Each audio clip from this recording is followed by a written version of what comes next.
আজ আমি বন্ধুরা আপনাদেরকে দেখাবো ডালিয়ার একটা রেসিপি। ডালিয়ার রেসিপিটা দেখুন, আপনারা কেউ কোনোদিন এইভাবে ডালিয়া করে খেয়েছেন কিনা।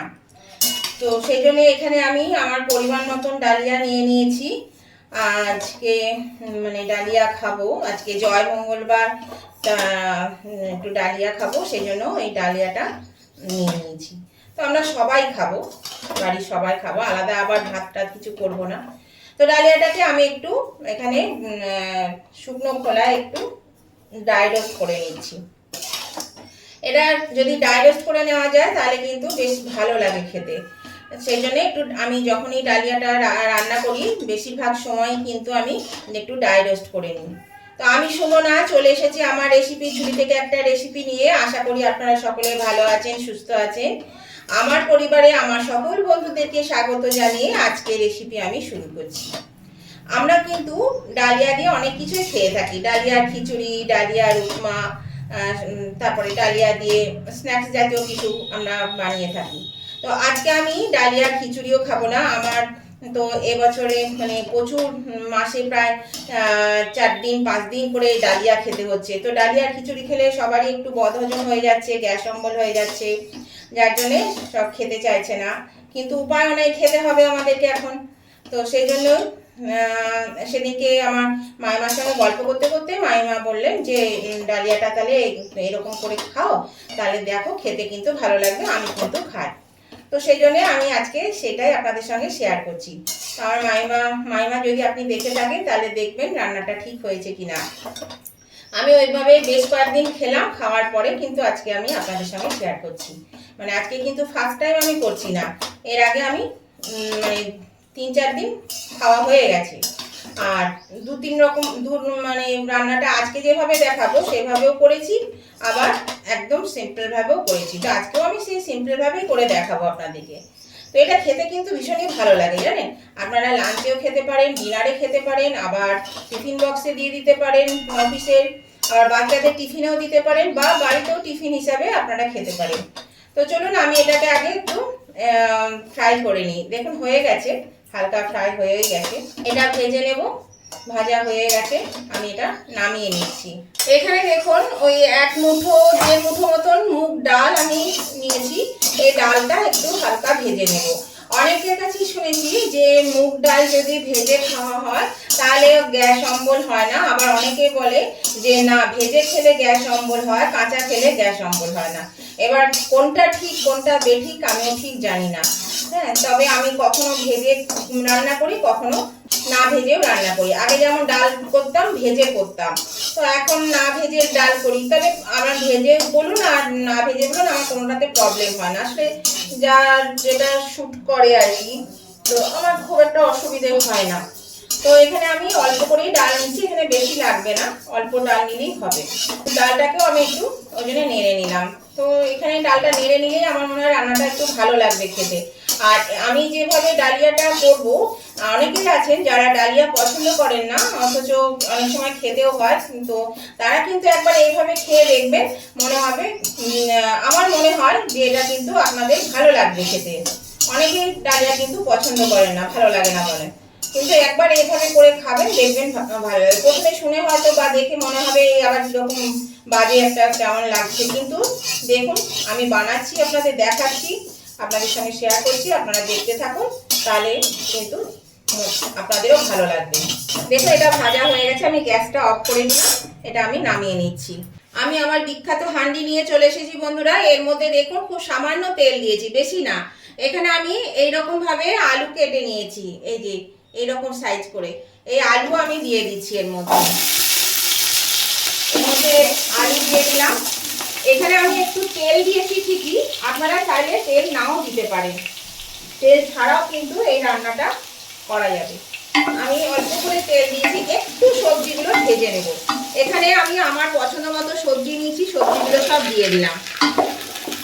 আমরা কিন্তু সবজি সেদ্ধ খাই, আলাদা করে সিদ্ধ করে খাই, তো সেই রকমই এখানে আমি আর আলাদা করছি না। যেহেতু এটা শুধু ডালিয়া হবে, তো তার তরকারি দিয়ে তো সেরকমভাবে খাওয়া যাবে, কিন্তু খেতে ভালো না, তার থেকে একবারে এটা সবজি দিয়েই করব। সেই জন্য এখানে আমি সবজি দিয়ে দিলাম।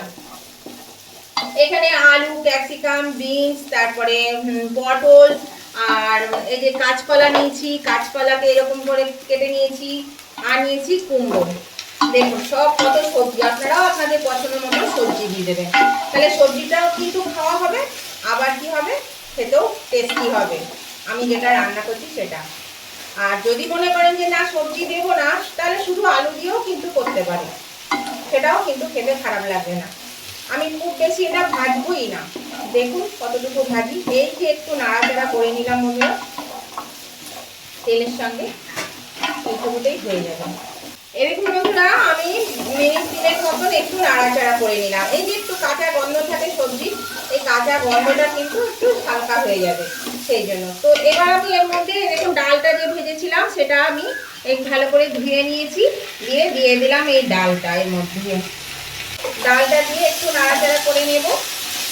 আর সবজিটা কিন্তু আপনারা অবশ্যই আপনাদের পছন্দ মতো আর পরিমাণ মতো দেবেন। ডালও তাই করবেন, ডালটা না দিলেও চলবে।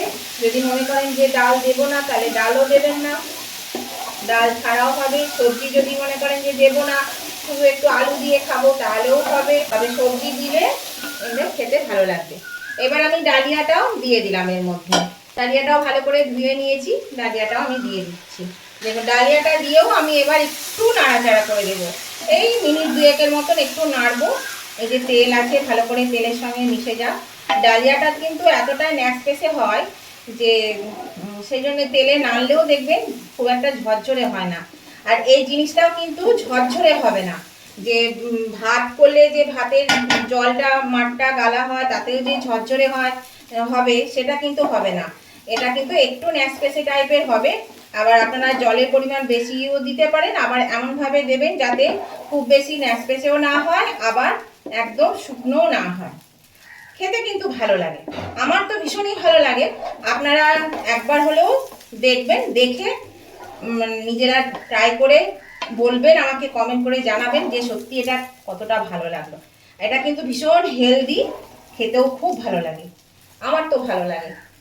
এর মধ্যে দিয়ে দিচ্ছি পরিমাণ মতো নুন, অবশ্যই নুন দিতে হবে, নুন ছাড়া খাওয়া যাবে না, সেই জন্য নুন দিয়ে দিচ্ছি। নুনটা দিয়ে দিলাম, অনেকটাই নুন দিতে হয় আপনারা জানেন, আর পরিমাণটা বেশি সেই জন্য নুনটা বেশি লাগবে, অবশ্যই নুন দেবেন। আর কিন্তু কিছু লাগবে না।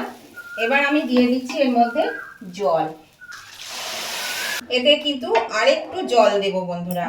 এখানে আমি আরেকটু জল দিয়ে দিচ্ছি বন্ধুরা। আর এর আগের দিন জানেন এইভাবে রান্না করেছি, দিয়ে ছেলে খেতে বসে বলছে মা এটা কেমন খেতে লাগছে জানো। বললাম কিরকম, বলছে ওই যে মামের কাজের সময় যে আমরা খাচ্ছিলাম না রোজ, সেই কেমন ভাত করছিলে, আসলে ওবিসি ভাত, ওই রকমই টেস্ট লাগছে খেতে। আমরা হ্যাঁ ঠিকই বলেছিস, তো ওখানে তো আর এত সবজি দেওয়া হয় না, আলু আর কাঁচকলা দিয়ে আমরা খাই, তো সেই আমরা হ্যাঁ ওই রকমই টেস্ট হয়েছে একদম। দিয়ে বলছে হ্যাঁ ভালোই লাগছে, ওরও বেশ পছন্দ হয়েছে খাবারটা। তো দেখুন এটা আজকে আমি কিন্তু ডালিয়ার ভাত করছি জানেন তো, মানে একদম মানে তেল মশলা ছাড়া যেভাবে আমরা সেদ্ধ ভাত খাই ঠিক সেই রকম সিদ্ধ ভাত করছি। তো একদম সবজি দিয়ে, তাহলে সবজিটাও খাওয়া হবে, আর ডাল দিলাম তাহলে ডালটাও খাওয়া হবে, সেই জন্য এটা আর টেস্টিও হবে খেতে, কিন্তু একদম হালকা রান্না। এটা দেখুন আমি নেড়ে চেড়ে দিলাম, এবার ঢাকা দিয়ে দেবো, ঢাকা দিয়ে ফুটতে দেবো, দিয়ে সেদ্ধ হওয়া পর্যন্ত অপেক্ষা করতে হবে। এই দেখুন বন্ধুরা আমি ঢাকাটা খুলে দিচ্ছি, এটা কিন্তু হয়ে গেছে। আর বারবার তো নেড়ে দিতেই হয়েছে, তা নাহলে তো তলে লেগে যাবে। এই দেখুন সব সেদ্ধ হয়ে গেছে সবজি, একদম দেখুন সবজি সব সেদ্ধ হয়ে গেছে। এই যে দেখায় আপনাদের, এই দেখুন কাঁচকলা সিদ্ধ হয়ে গেছে, তারপরে এই যে গাজর, কুমড়ো, এই যে এখানে স্লিপ কেটে যায় যেহেতু এটা কাঠের হাতা, সেই জন্য স্লিপ কেটে যায়। সমস্ত সবজি কিন্তু সেদ্ধ হয়ে গেছে। আজটা আমি একটু বাড়িয়ে দিলাম। এবার এখানে বন্ধুরা দিয়ে দিচ্ছি চিনি, একটু চিনি তো দিতেই হবে, মিষ্টি না দিলে কিন্তু এর স্বাদ একদমই খোলে না। এটা তো চাল নয়, সেই জন্য এর মধ্যে একটু চিনি কিন্তু আমি দিই। আপনারা যদি না খেতে চান তাহলে দেবেন না, কিন্তু এটা বেশ ভালো লাগে খেতে, একটু মিষ্টি মিষ্টি থাকবে, খেতে কিন্তু ভালো লাগে, সেই জন্যই অল্প মিষ্টি দিলাম। আর দিয়ে দেব একটু ঘি, এখানে দিয়ে দিচ্ছি ঘি, এই 1 চামচের মতন ঘি দিয়ে দিলাম। এটা কিন্তু বন্ধুরা ভীষণ কম সময়ের মধ্যে হয়ে যায়, শুধু সেদ্ধ হতে যতক্ষণ সময় লাগে। আর এটা লাঞ্চে, টিফিনে, যে কোনো সময়, ডিনারে খেতে পারবেন, খুব ভালো লাগে, কোনো মানে ক্ষতি হয় না শরীরে, খুবই উপকারী একটা এটা খাবার। এরকম রোজ রোজ যদি না খেতে ভালো লাগে, খিচুড়ি খেতে বা উপমা খেতে, এইভাবে করে খাবেন, দেখবেন খুব ভালো লাগে। তাহলে কিন্তু নতুন বন্ধুরা সাবস্ক্রাইব করে না থাকলে অবশ্যই সাবস্ক্রাইব করে দেবেন, আর পাশে থাকা বেলটা অবশ্যই ক্লিক করে দেবেন। আর উভয় বন্ধুরাই কিন্তু লাইক, শেয়ার, কমেন্ট করতে একদম ভুলবেন না। তাহলে কত ভালো একটা জিনিস দেখলেন তো, খুব সুন্দর কিন্তু এটা হয়ে গেছে। আর এইরকম থিকনেসটা আছে, এটা কিন্তু যখন ঠান্ডা হবে তখন কিন্তু এটা অনেকটাই টেনে যাবে। এর থেকে পাতলা করবেন না, পাতলা করলেও অসুবিধা কিছু নেই, যদি খেতে ভালো লাগে খাবেন। আর বেশি শক্ত করলে একদম টাইট হয়ে যায়, এটা ঠান্ডা হলে তো একটু শুকিয়ে শুকিয়ে যাবে, সেই জন্য আমি এইরকমই থিকনেসটা রাখি। তাহলে কি হয়, বেশ মানে একটু নরম নরম থাকে আর খেতেও ভালো লাগে। দরকার হলে একটু গরম করে নেওয়া যায়, তাতে অসুবিধা হয় না, আর শুকিয়ে গেলে গরম করতে অসুবিধা হয়, এই জন্য আমি এইরকমভাবে এটা রেখে দিই। তাহলে বন্ধুরা আজকের মতন ভিডিওটা আমি এখানেই শেষ করছি। আবার আমি নতুন ধরনের ভিডিও নিয়ে চলে আসবো, ততদিন আপনারা ভালো থাকবেন, সুস্থ থাকবেন। Tata, bye bye.